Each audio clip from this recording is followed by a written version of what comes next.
everyone. Thanks for joining us for the Inspira Advantage webinar on after your interview, communicating with med schools and preparing for admissions decisions.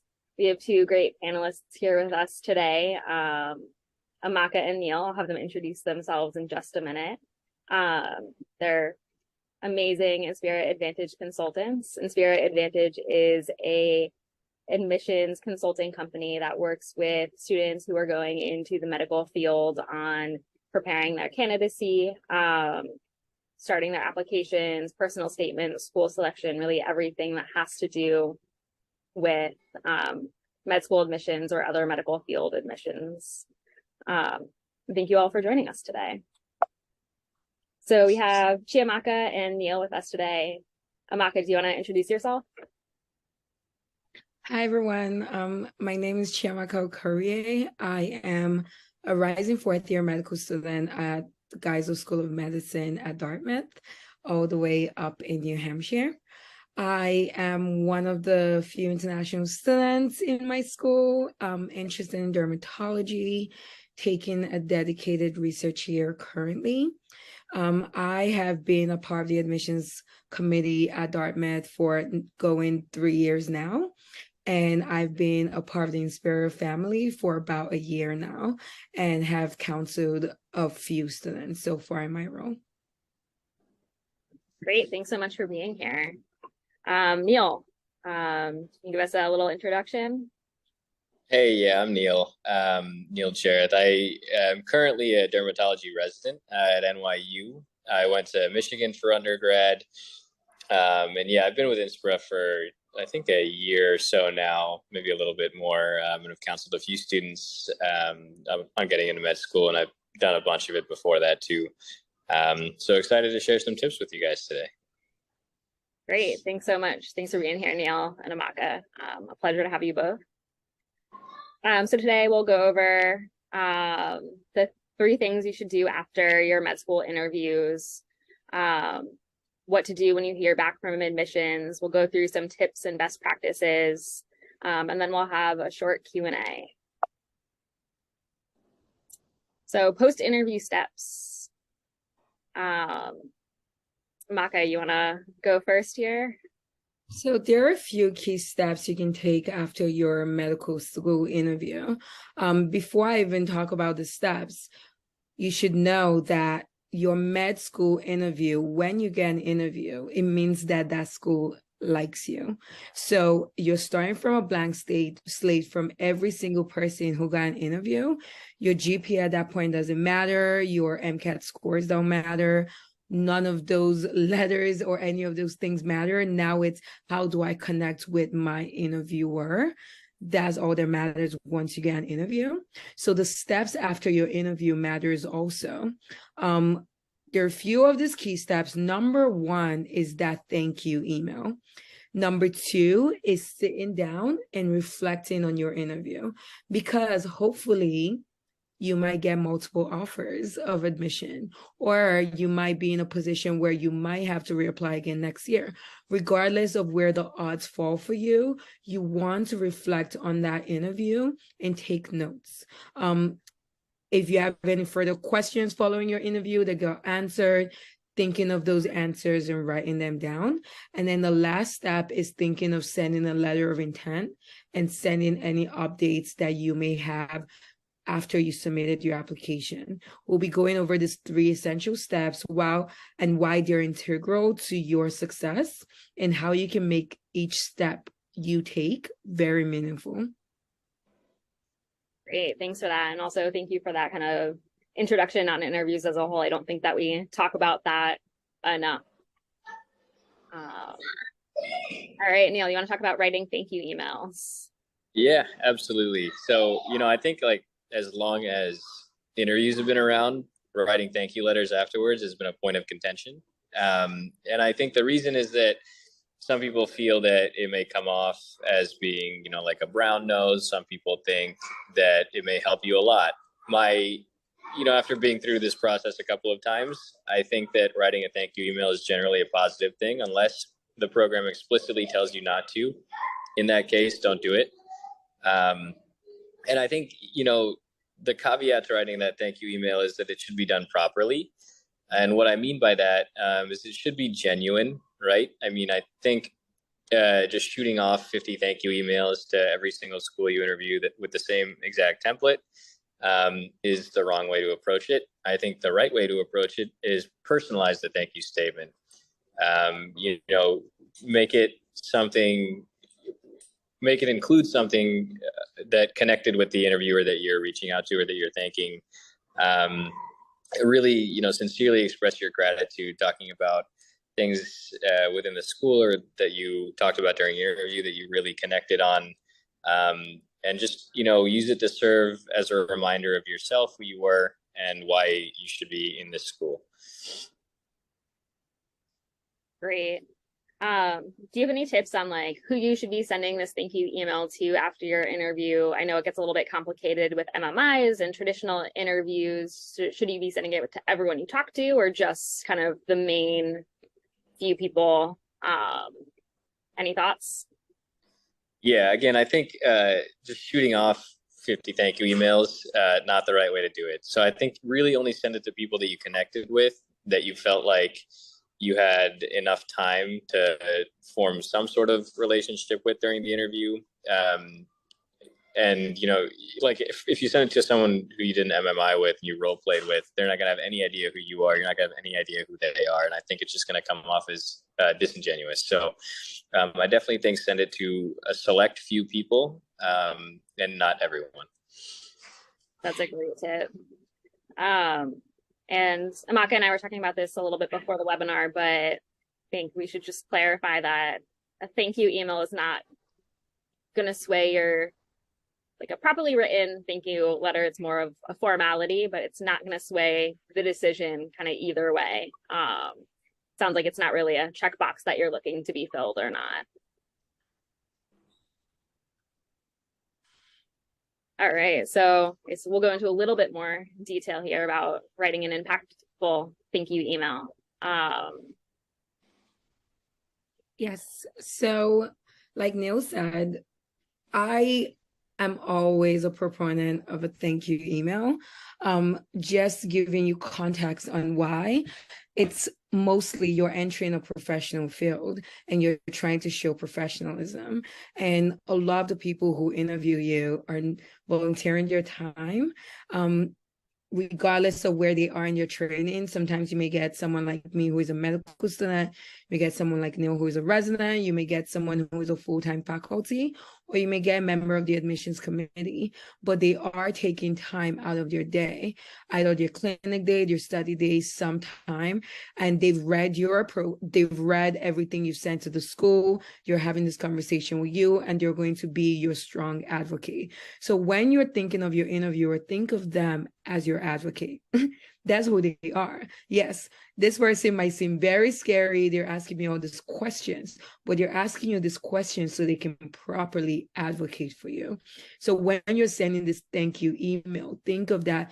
This is a courtesy to this person who is going to be a strong advocate for me, would be the way I would approach my thank you email. So you want to keep it short and sweet. 100 to 200 words should sufficiently express your thanks. Anything too long, and this goes for most people in medicine do not want to. In fact, if they open your email and they see a long email, most people would just be like, okay, this is thank you, okay, and glance through and go about your day. So a rule of thumb, keep it 1 to 2 paragraphs short. Keep it professional. Especially if you felt comfortable around your interviewer, they are still your interviewer and still a professional. I find out a lot of people, when they interact with me as a medical student, I give them a comfort level because we're almost at that trainee stage and they're very comfortable with me. And sometimes if that comfort like seeps through their thank you letter, it can also be a point of contention for me, where it's like, okay, this person was too comfortable and did not realize that this is still a professional interaction. So avoid first name greeting, except this person explicitly tells you that, please call me Amaka, please call me Neil, please call me Hallie, then go ahead and do that. If not, go by their professional name. Address them by their formal designation, doctor, professor, or whatever they initially introduce themselves as. Be cautious, courteous, be polite. Write as if you're writing a business type email. Naturally, the whole point of a thank you letter is to express your gratitude to the interviewer for their time and energy. So remember not to overkill the thank you. Don't come off as pretentious. A simple statement like, I would like to thank you for your time, can be sufficient. Let them know that you're happy to provide any additional information, and be specific. Out of the sea of interviews, you should write about a specific part of your interview. My favorite thank you emails are very specific. For example, if we talked about if someone's into an artwork and they're like, here's a link to my artwork that I published, that's always great because then I can personalize that person and think of it, and I can say it when I'm advocating for that patient. Like, I saw your artwork and it was great, and this person, or we talked about this book, and then in your thank you email they recommended another book for me, or I recommended a book for them and they would say, I can't wait to read that book. Just instances of those specifics. You don't want to go about regurgitating your application. We've already seen that. Your interview is the personalized form of your application. So you want to think of things that are specific but also personable. You can talk about something formal that was discussed, such as your research or publication, if that's something you bonded with the interviewer over. I do CRISPR dermatology research.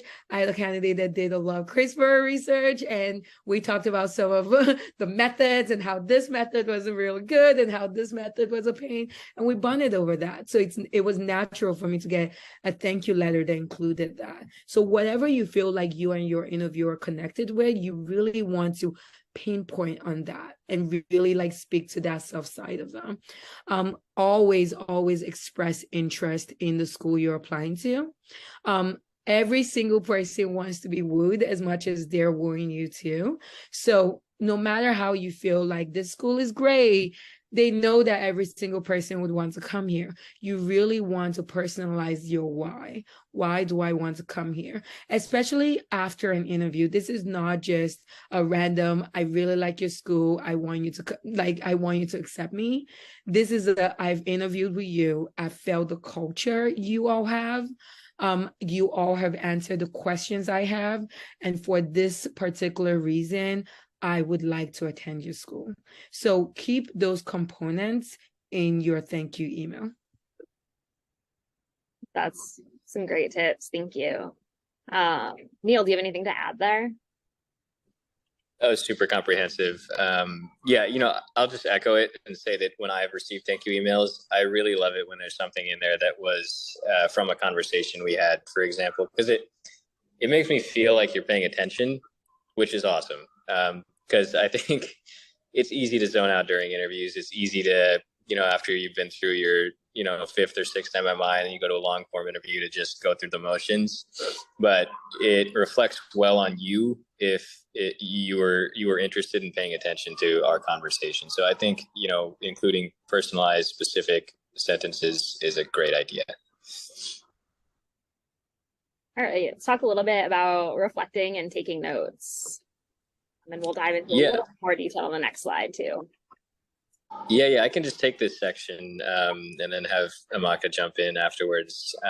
I think this is super important. Again, I've been through the medical school interview process where I did not reflect and take notes and regret it, and then been through the residency interview process where I did, and it really helped me make my rank list and make my decisions. The reason I think it's important is because it's a long process. By the time you end up making your final decision, it'll probably be a little while after you've actually interviewed. So you may forget, what your gut feel was like on that day. Some of the specifics you talked about during the interview that may not have come up in your research online previously, or even talking to students previously that kind of resonated with you. And those sorts of things may have felt really important to you on that day, and it would be really sad to forget them. So I think it's pretty important to, right after your interview ends, take some notes if that's the way you do it. Journal.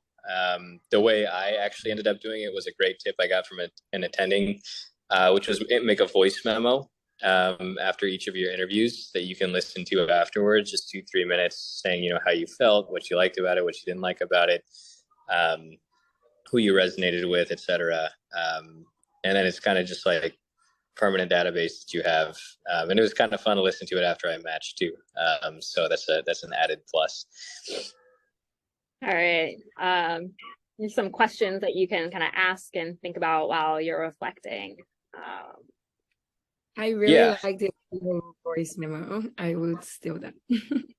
Yeah, please do. Anyone feel free to steal it. I stole it too. So yeah, so these are great questions to ask. I mean, again, the gut feel is something that I rely on quite a bit. I think it's hard to objectify, but you can kind of feel it in your voice too, which is why I kind of like the voice memos when you're listening to yourself over again, how excited you were, how dejected you were maybe after your interview.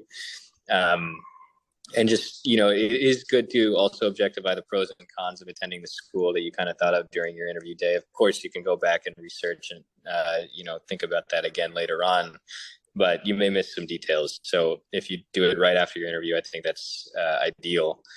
And then, when you're thinking of writing thank you notes later, for example, or a letter of intent, you might have follow-up questions. You might have some things that weren't addressed during your interview that you wanted to think about afterwards. So you can always go back to that journal or go back to that memo and use that to craft your follow-up emails or letters of intent later on. Are there any questions here or things to think about that are not on this list that you would recommend? Things that both of you wish you had written down or remembered that would be helpful? I think also adding a reflection in your interaction with the student body too. So not just the people you interviewed with, like, did you feel like, because I remember when I was interviewing for med school, sometimes they'll have, at Geisel, we have like Geisel conversations the day before, or you have like people come in to like say hi to you during the interview. How stressed do they look? Are they like talking about, not having time to like do social things, family things, life things? Just what sense did you get was a culture of the place? Because I remember when I was making my med school rank list, which will change because now my priorities are changing as I get older and more established in my career. I remember I made my list like cost of attendance, how many faculty to student ratio, like all the things that you find online. And that was how I was like thinking of making my decision. And I wish I actually had like more of a reflection on my thoughts and how I felt when I interviewed with them. That would have gone a long way because culture really matters. That's great. Yeah, that's so true. I didn't even think about that either. I did the same thing as Amaka. I was just like straight based on these objective factors. And I got lucky. I mean, not like to plug Michigan necessarily, but Michigan was like, the culture was so great. It made the experience so much better. And knowing that ahead of time, or knowing that that's important, would have been a pleasant thing to think about, I guess. Those are great additions. Thank you. Letters of intent. So letters of intent, I think this is where a lot of pre-meds always are asking, should I send a letter of intent? Does it help me? When should I send a letter of intent? I actually had one of my students that I counsel reach out to me when they saw that they had a pending decision on their form, and they were like, should I send a letter of intent right now? Not knowing they've probably already made a decision at that point. Even if it says pending, it means it's transferring. So that's where this letter of intent comes in. You want to send this letter of intent before they've made a decision on you. Once I personally have never seen an admission committee turn a decision because you've sent a letter of intent. they either have liked you as a candidate or they haven't liked you as a candidate. Where a letter of intent could help sway you one way or the other is if you are on the wait list. That could be an added thing when they're going back to look at your wait list. But usually you want to send this as soon as you know that this school is a school you would absolutely love to go to. So letters of intent are typically sent to your top medical schools. You do not want to send it to 50 schools. That would be dishonest, because you're basically telling them in that letter that if they accept you, you're going to choose them. And if they accept you and then you don't choose them, I mean, you're starting off your professional journey in a dishonest way. Even if I know we are all very anxious, if we're looking at your letter of intent to swear a decision, we need to know that your letter of intent carries weight. So it's intending to communicate that if accepted, this school will remain on the top of your list, regardless of other schools you've been accepted at. So when should you send them? You'll want to send this letter at the end of the interview season, under the circumstance that you have chosen your top school that you want to go to, no matter what, and if you haven't heard back after your interview or if you were waitlisted. So most times you might interview in August. Some people interview in February. You want to wait a little halfway past interview season when like you have a sense of what school you want to go to. Or if you have a place because of family, a significant other, if you know right from the bat that this is the school for you, regardless of what any other school does, no matter what financial aid package, no matter what happens, they can't sway you. This is the school for you. A letter of intent that early can be really strong. Like, I really know that you're the one I want because I have family, a significant other, I have a life here. Your school has been the school I've dreamt about since my umbilical cord was cut. You're the one for me. That's always great. But most times, most people wait till they've seen what interviews they've gotten, where they might likely go. And now you're like conveying that you're the school for me.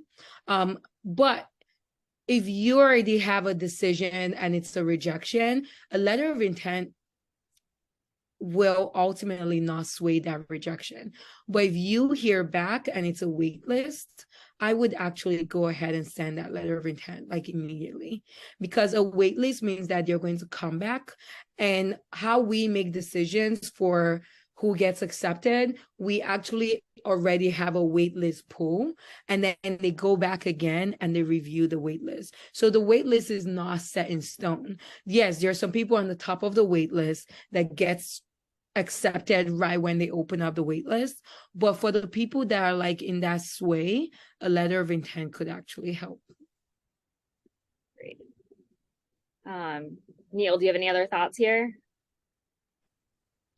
Yeah, so again, I really don't know how much this helps, to be honest. Most of the time I agree with Amaka that if you're like sort of borderline on the wait list, then that's the time to do it for sure.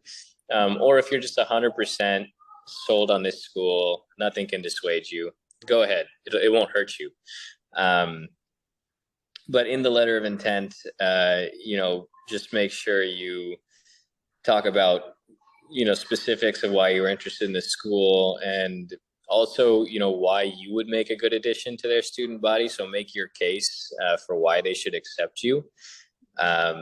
Because as much as, you're looking to be accepted by them, they're looking to accept someone who fits, what they want their class to look like and what they want their goals to be. So make your case too. So if you're going to send it, make it strong, is what I would say. Don't overdo it, of course, but make it strong. Great. Some do's and don'ts of writing your letter of intent. I think we kind of went through some of these, but we'll go through them once more. So keep it short. Keep your letter to one page. As with any letter you send to admissions, you want it concise and straight to the point. You want to proofread. I've only seen a very few letters or emails or applications that have typos or errors, grammar errors, and it really does kill whatever you're sending automatically, because it means that you didn't take the time to proofread. Do your research, ensure that you're looking at the school's policy. What type of student do they accept? What type of culture do they want to garner?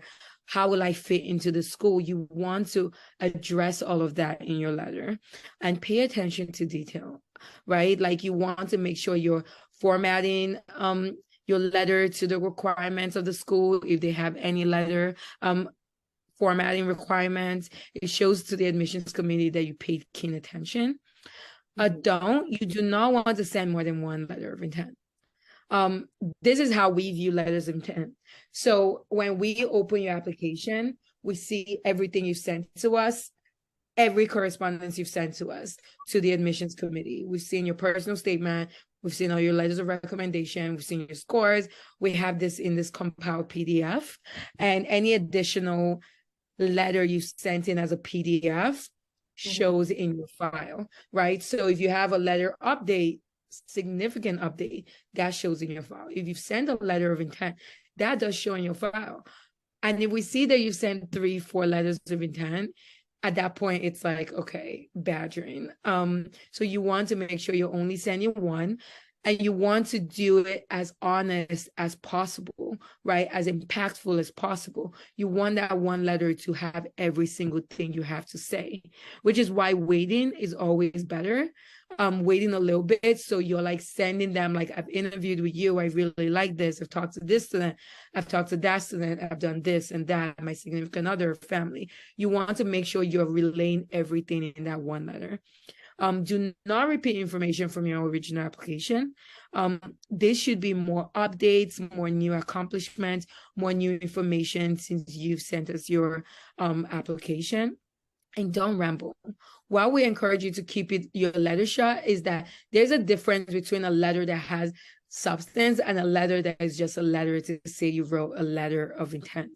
Do not write a letter of intent just to write a letter of intent. Remember, people are taking their time to read these letters, and you want them to feel like they've read something meaningful. Great. Neil, anything else here?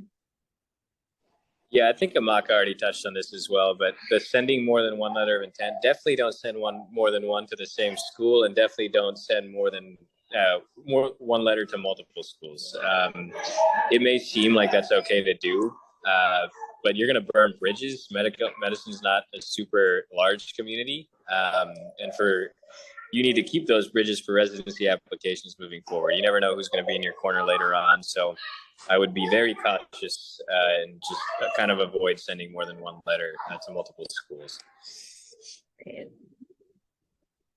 All right, so we're going to move on to talking about what to do when you hear back from admissions, depending on what the decision is. So, acceptance. Neil, you want to talk about this? Yeah, I mean, congrats if you get to this stage, of course. That means you're going to be a doctor, which is awesome. And if you've received multiple offers, of course, try to make your decision of whether or not you're going to consider it, or at least make the decision of whether or not you're going to decline it quickly rather than later, because that gives the school a chance to send acceptance letters to other students who are on their wait list, for example. And kind of just think about yourself, right? If you're on the wait list for a program that you really want to get into, and 7 other students are holding that school's acceptances that they know they're not going to take, it would make you feel pretty bad, right? So try to just put yourself in other students' shoes if you're in this scenario. So I think that's like the general principle. I think making the decision of acceptance within 2 weeks is tougher, and declining all your other offers immediately. So I think maybe you can wait a little bit to do that, but at least try to make that decision of whether or not you're going to decline. And I would add, if there's a reason, if you know you're going to decline, you definitely should, out of courtesy for your other colleagues. If there is a reason you want to accept, but there's something holding you back, this is when your negotiation starts. I remember when I got my acceptances, that's when I started looking at the financial aid packages and started relaying to others, like this school, this school gave me this financial aid package. What can you do to match it? Or so your acceptance is not the final step. And acceptance is great, but that's when you're like considering lifestyle, the city, how much the financial aid costs, and you want to communicate with the school as you're making this decision. You just don't want to hoard the acceptance and just wait and sit in your high castle. You want to tell them why you're holding out on taking your acceptance, because you never know what they might counter back. That's a great point. And I don't think something that we really talk about in our webinars or here. Do you have any tips on negotiating? I know sometimes it's a little bit controversial. Some people say don't do it, and others are big proponents of it. I would say it's interesting that some people would say don't do it, because that sounds like it will come from a place of privilege, honestly. Someone like me who is an immigrant and I have to fund my education by myself, I would never tell a student not to negotiate. It's a contract you're going to get in with an institution, and I think we need to think of ourselves as professionals. I know when you're a pre-med, you're a student, you have all these things in your mind, but you really are a professional, and you're entering a contract. I'm in here to be your student. You're going to be my institution. And I would say I negotiated. I got this financial aid package. I told the other school, like, this is what this school gave me. Can you match it or do any better? And some schools got back to me and did better. And I used that to negotiate with another school till I got a favorable outcome for me. Yes, you're going to hear half of your classmates are going to be funded by your parents or family members. A good number of us get a full financial aid package from the school, from scholarships or loans. So it depends on where you're getting your finances from, but you do want to cut down on the amount of loans you can as much as possible. So don't negotiate against yourself. Negotiate for yourself. I think that's a really great way of looking at it. Neil, do you have any thoughts there as well? Yeah, I just want to say, I think one of the reasons that people would say, maybe not to negotiate is they're scared of repercussions, but no one's going to take away your interview offer because you're advocating for yourself. So I would just keep that in mind. It's hard for a medical school who knows that they're going to put you in $200,000 of debt to reject your offer because you're asking for a little help. So I wouldn't be afraid to do that. I have heard many stories like Amaka's. My negotiation skills weren't as good in med school. I didn't get a ton more advantage from negotiating, but nobody took away my offers. So I definitely would say go for it, and maybe you can take a master class on negotiation or something beforehand. I think it would serve you well.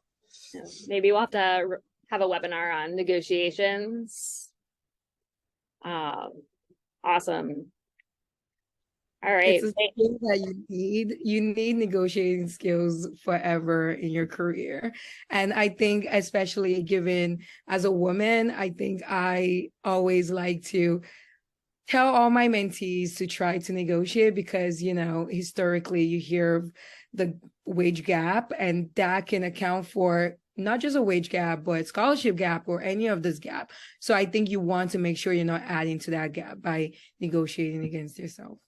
I think that's really important and a great point. And like you said, also, it's a professional career. I think as you take jobs in the future as well, you're going to have to negotiate. It's expected, and job offers are written with negotiation in mind. So building that skill early is important. Let's talk about waitlist a little bit. So while the waitlist can be stressful, don't get discouraged. a lot of people get accepted into medical school from the wait list. A lot of people choose schools that they were waitlisted on, because for some reason, if you were on the wait list, it means that school is already competitive, and if they give you an acceptance, you might be over the moon and end up accepting that acceptance. So just when you get this wait, if you get on a wait list, don't feel powerless in that situation. There are some things you can do to help your chances of moving up the wait list. Like we mentioned before, you can send a letter of intent. It's really hard to put a number on how much of an impact a letter of intent has, like Neil said, but it has never hurt a candidate. It can only help you. It won't hurt you, except you do it non-professionally, poorly, long, all of those things, all of the don'ts we mentioned.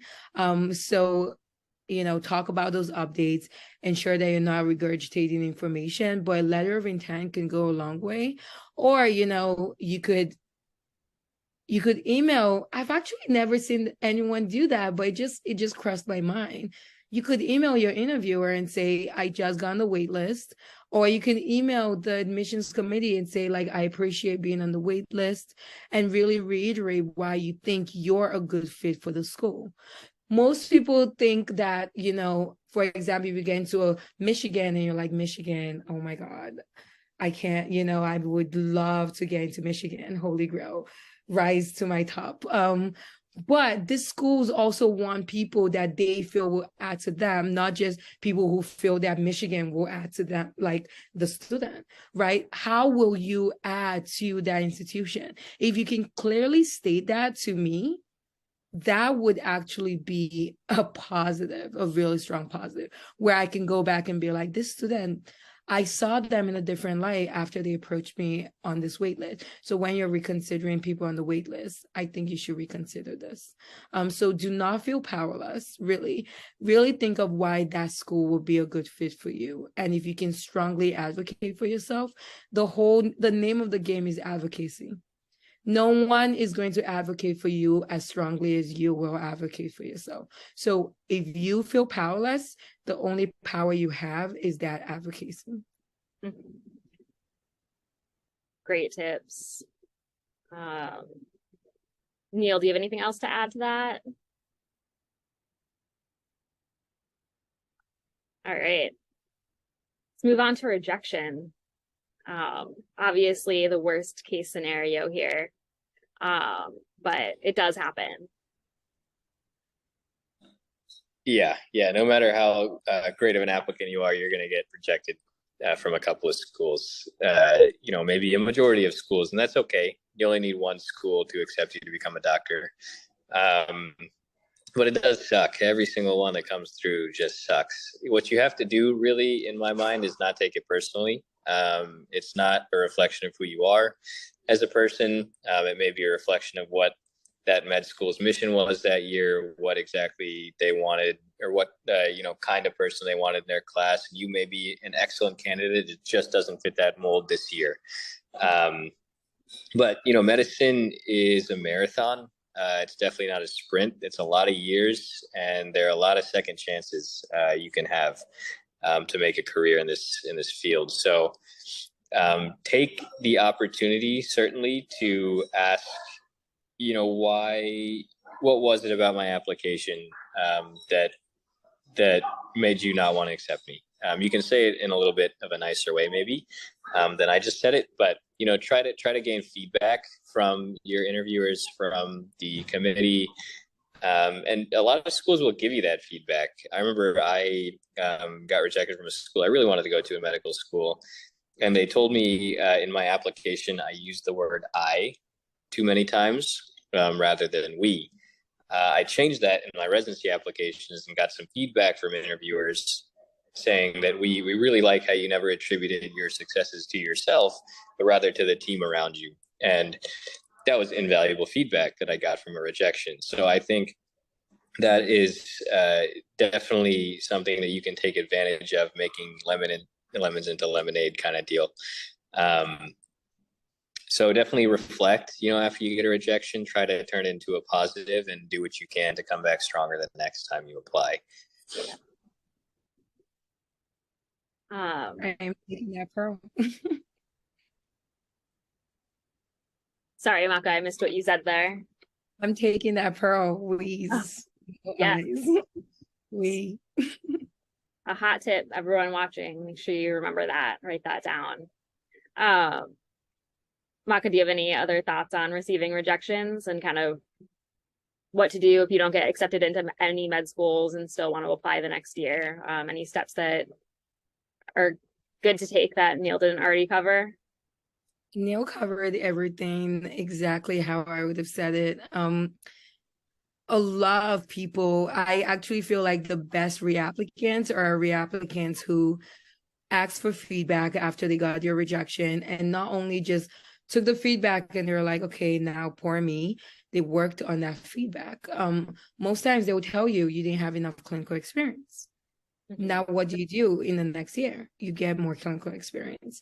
If they say your personal statement wasn't up to par, just so you're not working overtime for something that may not matter, because you never know. Your reflection of your application may be, maybe they didn't like that I did this, while the whole time it was something else that they didn't like. So if they don't have time to give you feedback, they don't have time to give you feedback, but always asking for feedback. And I remember one of the students I counseled actually had an email draft of all the feedback. And we made sure while we're drafting your new personal statements and application, reading back every single thing that this admission counselor told them and making sure we incorporated all that feedback. And I was like, whoa, I'm so glad you had this. And then they were able to name drop this person who gave them this feedback. Like, last year, Dr. So-and-so told me this, and I'm really glad that I went back and did that. Guess what? I know Dr. So-and-so. And I would be like, oh my God, isn't he the best? I'm glad you got that feedback and you did that. And that's now a personal connection. And because one of the things I hear when we sit down in admissions and we're discussing candidates, when we see a reapplicant and, like, for example, if I interviewed them and I'm like, oh my God, I love this candidate, they're great. And the other interviewer is like, oh my God, I love this candidate and you're great. And then we saw that they are a reapplicant, it always comes up.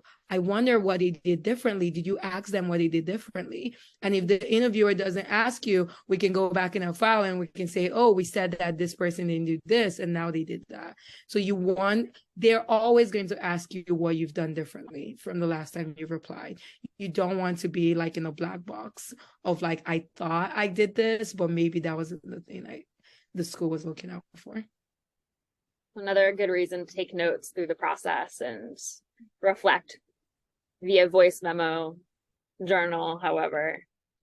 And then I'll also note that a service that Inspira Advantage does offer is rejection analysis. And we'll have people like Neil and Amaka go through your applications, just a different perspective to help figure out where you could be stronger and come back just better next year. All right, so we'll wrap up with some tips and best practices.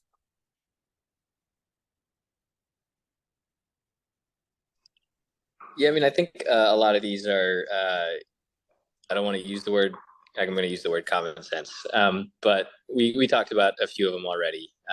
Make sure you're being professional in all your interactions. That's, communicating with medical schools before, during, and after the interview, all of them. Just don't get caught off guard. When you write a letter to a medical school, personalize it. If it's generic, it's going to make you look worse. If there's nothing specific to that school or your interactions with that school, it's just not going to look good for you. Proofreading should have been instilled with you in you since grade school, probably, but just make sure you don't forget those basic things. Don't make sure you can use Grammarly or something like that. Just don't leave out punctuation, don't misspell words, don't have weird syntax, etc. Make sure things make sense before you send them out. And if anything, changes throughout the process, if anything has changed with the school, just make sure you're up to date before you send your correspondence. Make sure you take a review the website, review whatever resources you've been reviewing to prepare for your interviews before you follow up. Any other tips that both of you have that we don't have on here? I know we went through a lot today, but there's not a tip, but a question that always comes up is what happens if my med school interviewer doesn't respond to my thank you letter? Don't worry. Don't interpret that as a lack of interest. I get thank you emails that I don't respond to because sometimes I don't want to say something that because I know that pre-meds read into words. I don't want to say something that may be like sounding like, oh, I'm going to accept them, and then they get a rejection or wait list. Or I sound like I don't really like this candidate, and then again, acceptance. You don't know what the outcome would be. I do send some responses back, especially if it's personalized, and I'm like, oh yeah, I'm glad you like this, that, check this out, or something like that. But you do not always get emails. But guess what? Most interviewers, if not all interviewers, remember what you said in those thank you emails. And sometimes they may respond back after you've gotten your acceptance. Or if they wanted an acceptance and you unfortunately got a wait list, I've actually sent an email telling a candidate I actually personally really like them and I wish them luck in their journey. Just to like make sure that they know that decision, that's how much I like that candidate. But just know that you may not always get a response back. And with the be professional part, you get interviewers who are med students. Treat your medical student interviewer as you would treat a faculty interviewer. Always keep it professionally. Your votes count just as much as the faculty, literally just as much. So you want to make sure that whoever you encounter, you are being professional to them. I also wanted to add just two more pearls that I've picked up. One is that nowadays, especially, a lot of med schools and residency programs, whatever you're interviewing for in medicine, have adopted policies to where our responses can't be indicative of a bias towards an applicant. So if you write pours your heart out in an email and you got to thank you for your response, thank you for your email, it is not a reflection of how much they liked your email or liked you. It's a reflection of the policies of the school. So don't be dissuaded by that. Yeah. Just don't take that personally. And then the second thing is, don't forget to, if you're thanking people, don't forget to thank the program coordinators, the people who help make the interview possible. They, believe it or not, do have a say at times in who gets accepted, who they liked interacting with. And it reflects well on you as a person. You don't just focus on the faculty that are interviewing you. You pay attention to everyone who's helping out make your interview day run as smooth as possible. So usually when I send a thank you email to a program director or head of an admissions committee, I just CC the program coordinator and thank them for their help as well. Those are all fantastic tips. Thank you both for that extra insight. Well, I think that wraps us up for today. Neil and Amaka, thank you both so much for being here and participating. It's always a joy to have you both. I think it's funny that I always get the two of you together for these webinars. Your schedules kind of match up perfectly. So thank you both for being here, especially on a Saturday. And to everyone who watched, thank you. I hope you all have a great afternoon. We'll send out an email with a recording of this webinar for you to watch later. And feel free to check out our other webinars that are coming up that are already done and posted on our website. They're all free and available for you. All right. Well, I hope everyone has a great afternoon. Thank you all again. Thank you.